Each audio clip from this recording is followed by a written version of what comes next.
So, but Mr. James Bonar is going to explain a story to us about the ages 13 and up, about drug addiction and the way life is in the small town of New Waterford, Nova Scotia. Want to introduce yourself, James? My name is James Bonar, and I'm here to chat with you guys. Try to shed a little bit of light on this situation.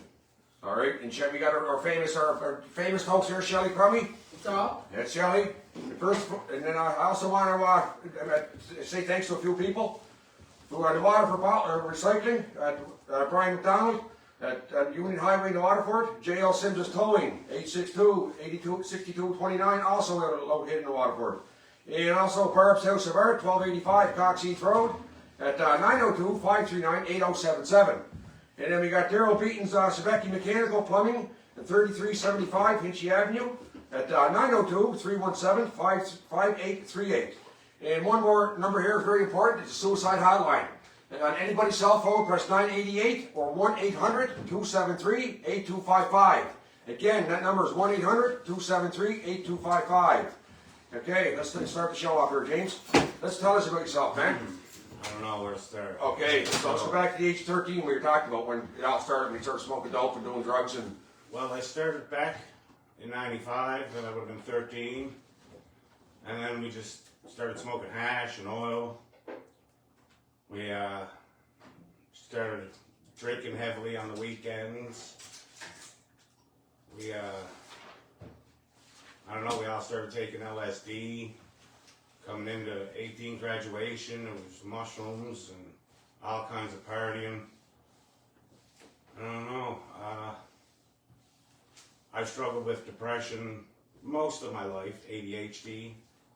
Later on in life, I found out when I was in Calgary, Alberta, in the mental hospital that I had bipolar disorder. So that shed a little light on the problem. I knew a little bit about myself. I don't know, addiction's been a really big part of my life, and it destroyed a lot of stuff, but everybody that loved me and stuck with me through the whole thing, I appreciate that. You're tough, mate. You're tough. Yes, I don't really know. Yeah. So how does, how do drugs affect you growing up, man, as a teenager? Well, as a teenager, I used it as an escape. It was where I felt happy. I was with all my friends, and we all fit in, and we were the bad crowd. We were skateboarders, but you know that's life, and we Everyone hung around with everyone too, like then. You know what I mean? Yeah. Like there was. drinking out the woods. I don't know, like, Yeah. and then like I got into Bonerville, we got. Oh yes. Yeah. Yeah, there was a spot named after me when I was a young fellow. Yeah, that's crazy, but So how did it affect your family growing up and your friends? Like, you know, most of your friends were in on it with you. well, none of my friends, they all had my back, yes, but my family, I tortured my family. My poor mother, my sister. My sister hated me for the longest time. I was just doing wild things, and that was also a part of the bipolar that I didn't know about. It was, like I said, 2004 was when I found out about the bipolar, and like that's pretty scary shit. Pardon my language. Yeah, you Sorry, were buddy. It's all good, man. We were educated. Just say what you feel, man. That's all. Huh? Say what you feel.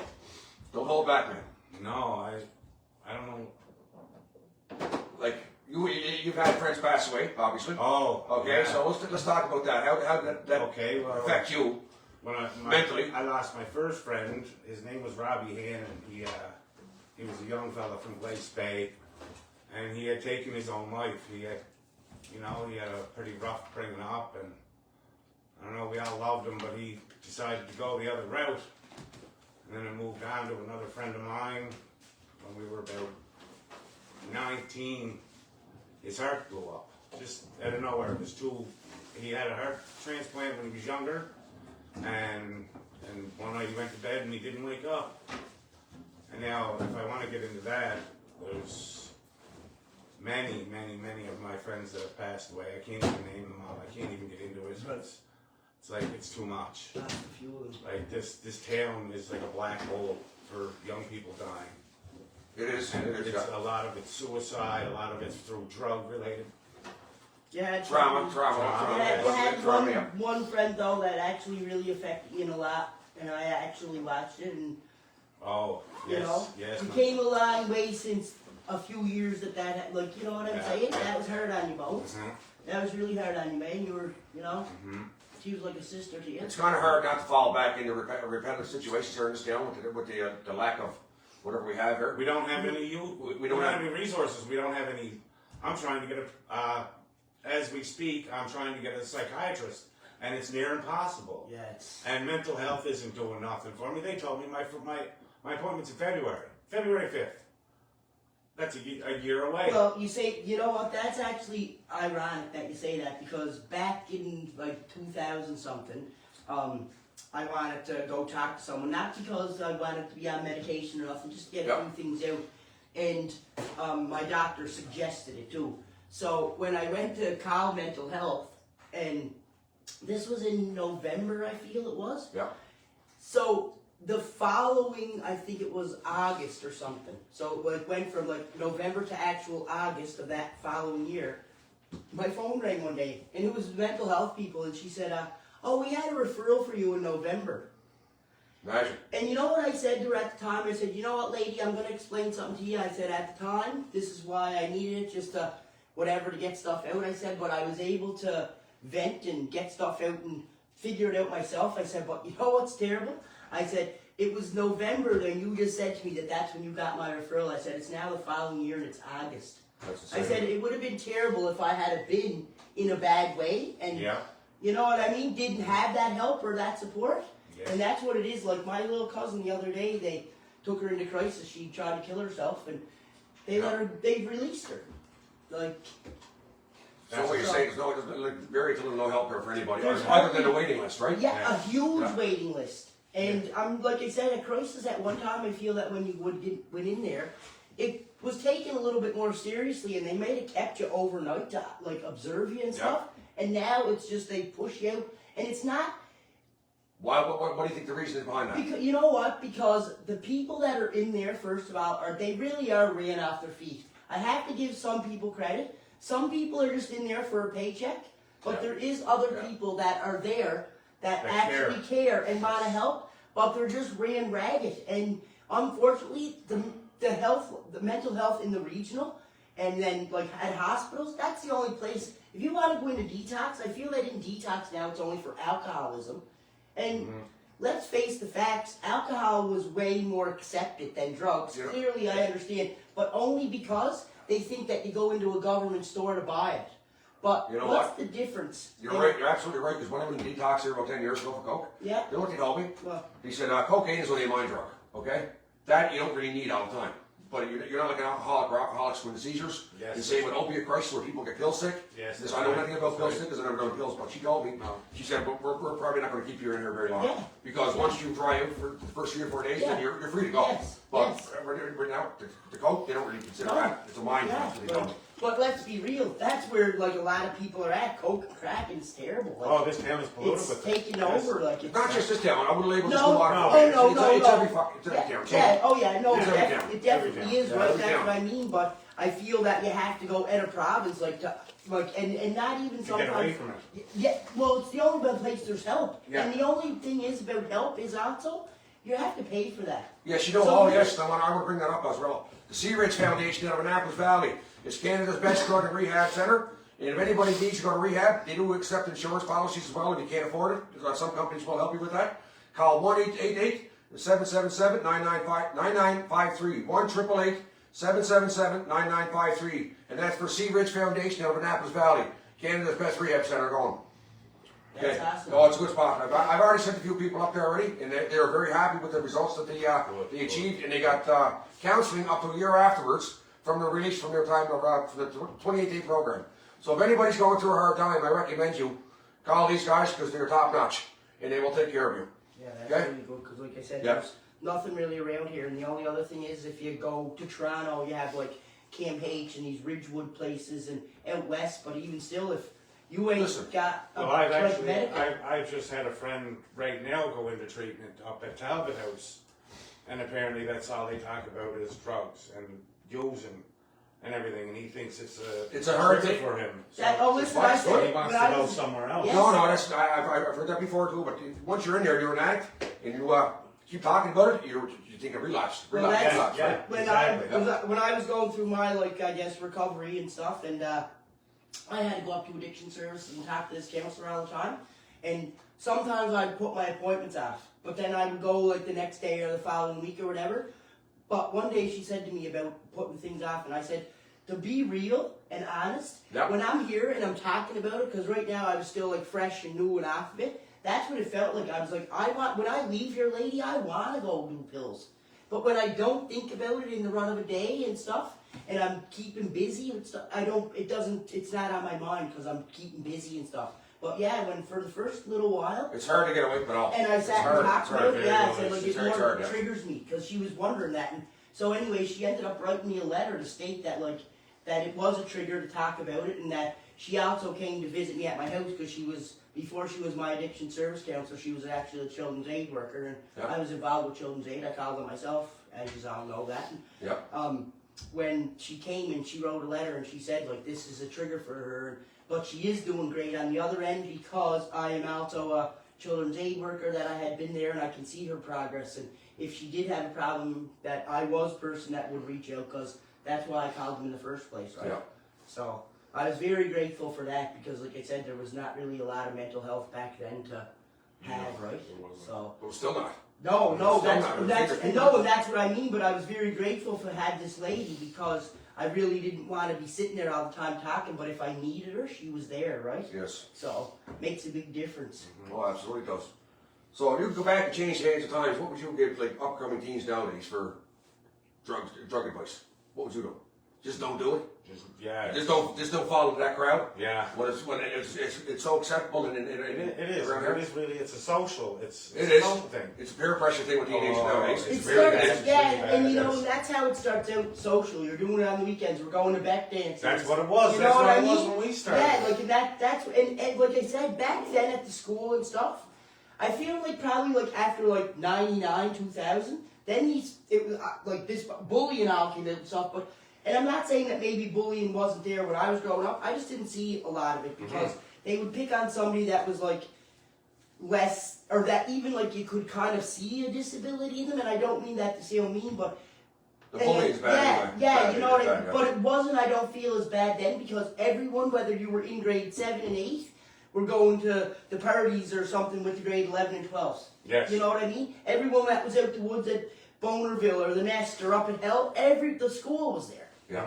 So you were, just around everyone, and everyone was doing it, so you weren't any different. No one thought that. That's right. You know what I mean? That's And right. when that suck it up, butt, Yeah.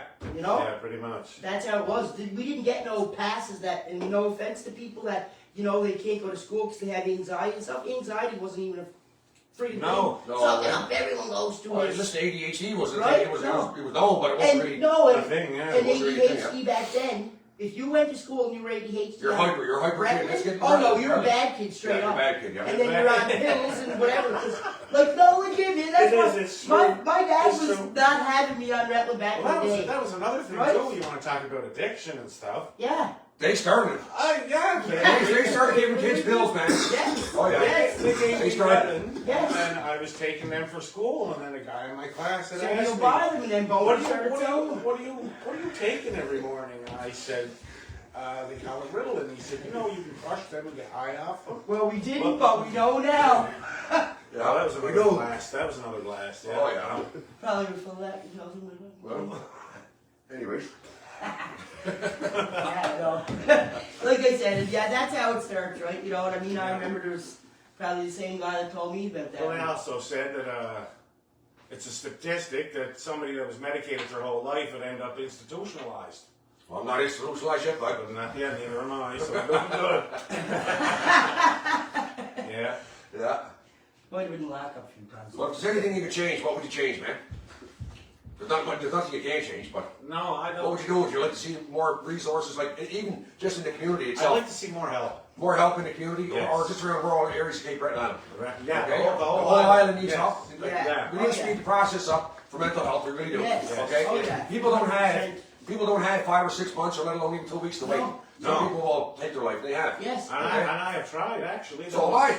There was one time So here. I was out west, I was making good money, Yeah. I had a good girlfriend, Was at the bar one night, went home and ate 2 bottles of pills. Woke up in the hospital.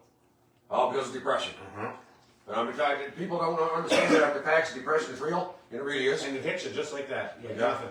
Just 1 minute you're high, 1 minute you're low. Yeah. And I mean, you being bipolar, that's not going to really help the situation Well, that's at what all. I was No. gonna say. When you found out that you were bipolar and stuff too, right? Like, did you I like actually not start taking to my medication. I like not taking them because I was manic.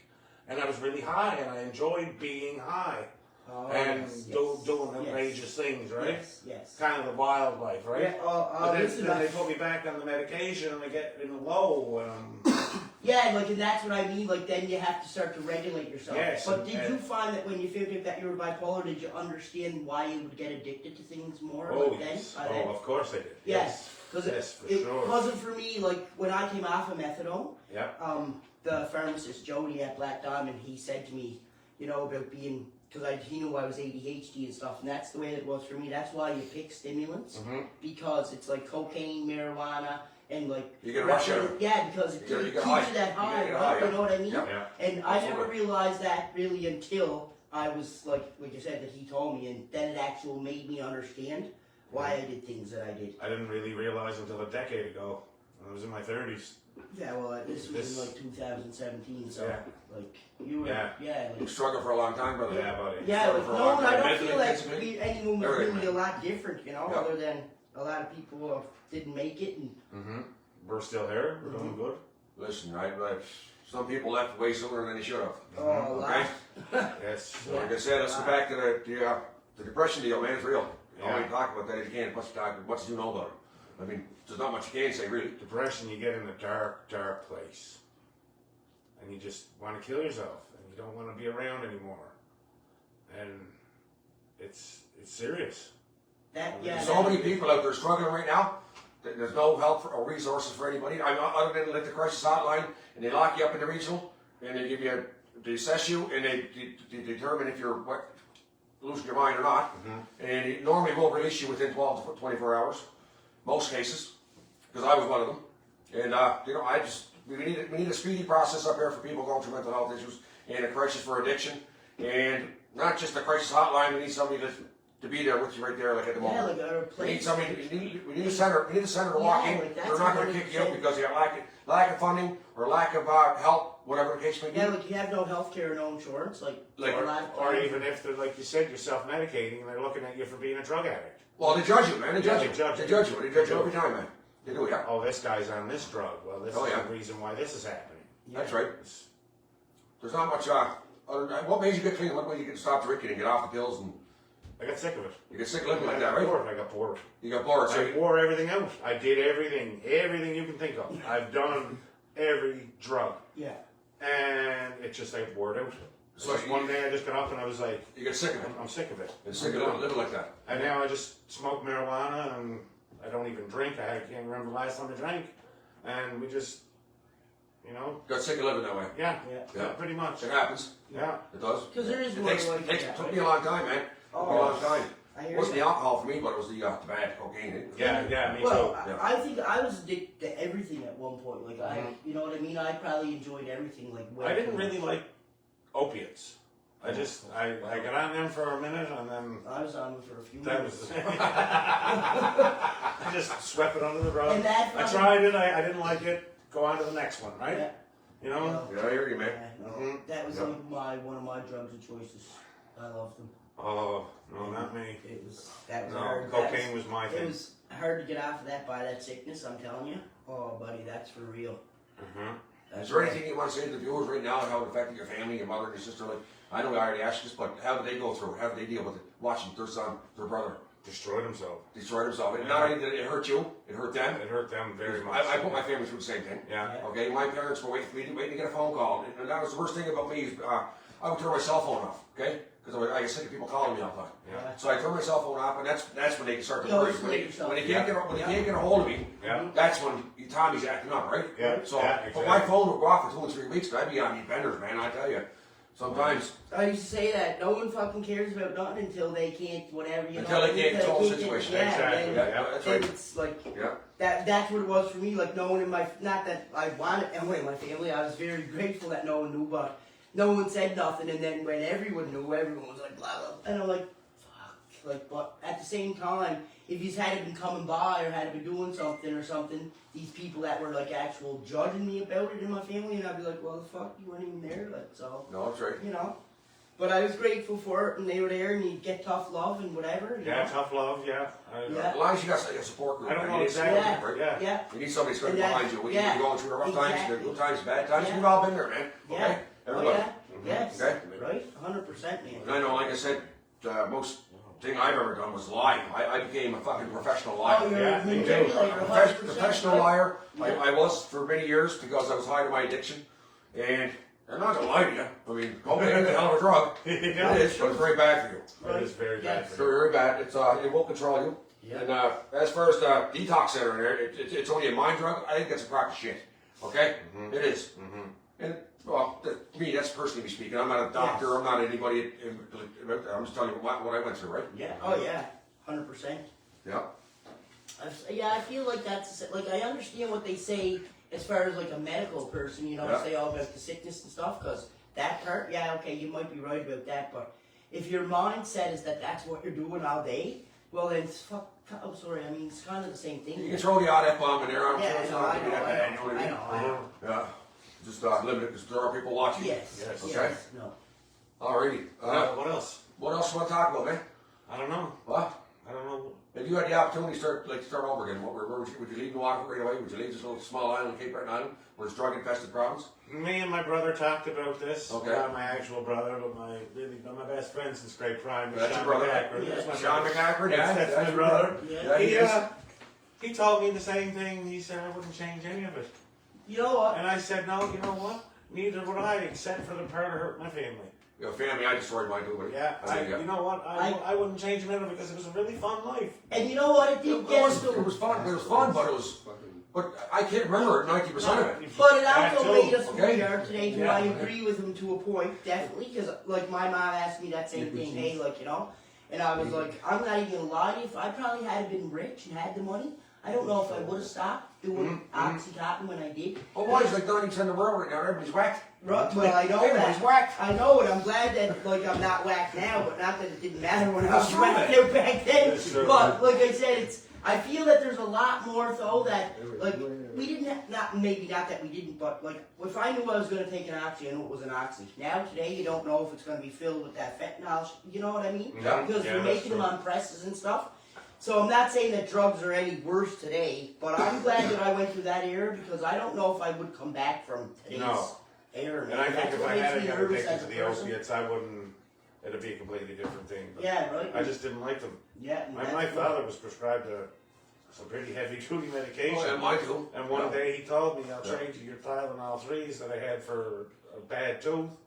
I'll give you a couple of these. I took the two of them. My mother said, what are you trying to kill him?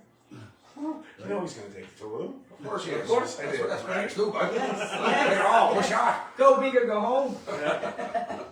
Anything you want to throw in there, Shelly? What? That'll be yours. I just like not like I mean just they not I don't really have really that we think could add anything. I mean other than The fact that You you're know, going through problems right yeah. now, get help. yeah like if even if you can't go get the help like from like actually like a facility or anything like that, reach out to even somebody myself even I don't care about Any stuff of us. like that.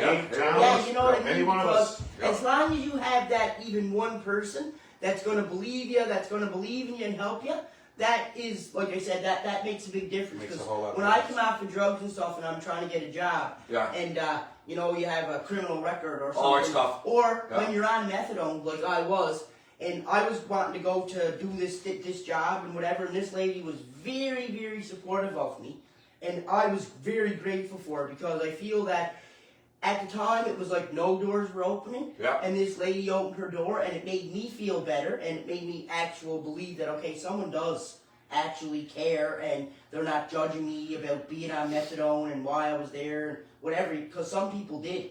And it was Minnie Miners, Gail Fraser, that's who it was, Okay. man. She just Yeah. believed in me. And one day a parent came in there, actually, and said, because they had seen me at the drugstore getting my drink, Yeah. and a parent said that about, well, we're going to take our daughter out of here because we know one of your workers are on methadone. Yeah.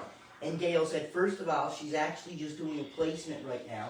She said, but you know what? That methadone doesn't define her. She is one of my best workers ever. Ever. That a girl. And I can see that. they did take their child out of there, and you know what Gail said? I said, listen, I'll go to another place if that, like, so she said, no. She said, if they want to be that judgmental and that, like, It's you sad. know, It's sad. let them take their child out, because unfortunately, you're an asset here. That's right. And all they're doing is just, you know, being disrespectful and just rude. So she let them take their kid out, and she kept me, and she actually hired me for another 2 years. So, like I said, Perfect. you just, as long as you know that you have somebody and, you know, you have that little support and someone gives you that little, you know, I guess motivation, or, you know, they boost up your self-esteem and stuff like that, Yeah. then it gives you that confidence and motivation to go better yourself. And now today, look at me, I love You're myself. doing 100% better, right? Yeah, Yeah. and I'm proud of my own self too, like. Like I said, you don't get sick of living like that, man. Oh, At least I yeah. did anyway. Yeah, I well, did too. I I got did. children's aid on myself because I was sick of it, right? And I was worth more, and so were my kids. I was just paranoid all the time. I wanted to kill everybody. I swear to God. Yeah, I feel if I had got like that on drugs, I I'm would telling you, have I myself fucking too. super sketchy on it. No, it just never mellowed me out. Yeah, You that know, was, you never mellowed me out. I never got paranoid. Okay. That was me too. Yeah, but I was on it for almost 30 years, about 25 plus years, man. Yeah. Okay? After a while, you start to develop a I psychosis. was off. I was off and on.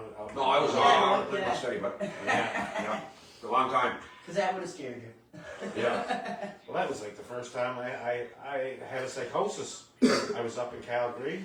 A guy gave me some rock. So Oh. I smoked it, Yeah. and I ended up in the mental hospital. I can see that. I just I like can see that.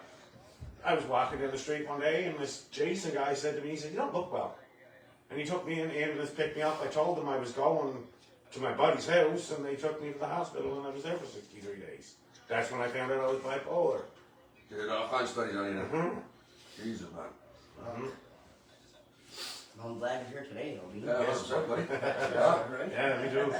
Alrighty. Yeah, You want to, anyways, you want to close this out or what? yeah we might as No, well. I think we're I close think for all we now. could. We'll do another episode, I'm hoping for tomorrow.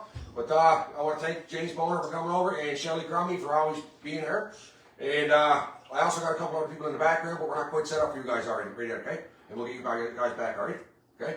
And we're tuning out for now. We'll be talking to y'all later and hope you all watch. Thanks, Thank you. Tom. Have a good night. Okay, buddy. Thank you, brother. Yeah, we're done. Okay, man. Thank you.